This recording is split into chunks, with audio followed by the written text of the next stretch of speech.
This game's called Knockout and can be used in the basketball or soccer unit as a part of your dribbling progression. Now in Knockout, you're going to want to use the basketball court as a boundary line, and there are a couple other lines that you'll want to throw in there. They'll have some importance I'll show you in a second here. Have your students spread out around the gym with their piece of equipment. We're going to go with soccer this time, but it could be basketball, like I said. Now, the goal of the game is to keep control of your own ball, so you'll be dribbling around. Each of these players will be dribbling around, keeping control of their ball while trying to knock away the ball of somebody else.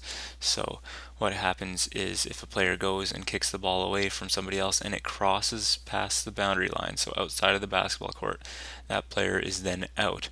Now the player is not out for good.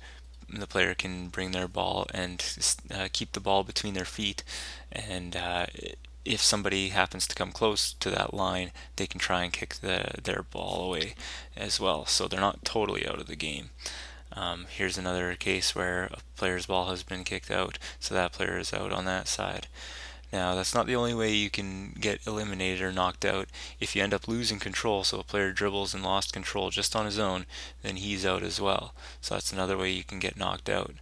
Um, After a certain amount of time, the teacher will yell out, right side move in or move up to center, and it's just going to force the players to get a little bit more cramped together to make it more difficult. So right side move in, that line there, the players are going to want to move in front of that line. So there's a new play area, and that's the new player area in there. And once more and more people get eliminated, you'll shrink that area. So the teacher has to shrink it until there's two left in the small corner, and that's it for knockout. If a player loses control of his ball but regains it before it crosses the boundary, he's still in the game, so that's important to remember. Also, players who've been knocked out are still involved since they can try and knock out those who are still in the game, as explained, and this is a great game to practice your dribbling control. If you've enjoyed Knockout, please head to PhysEdGames.com for more PE games or subscribe to our YouTube channel.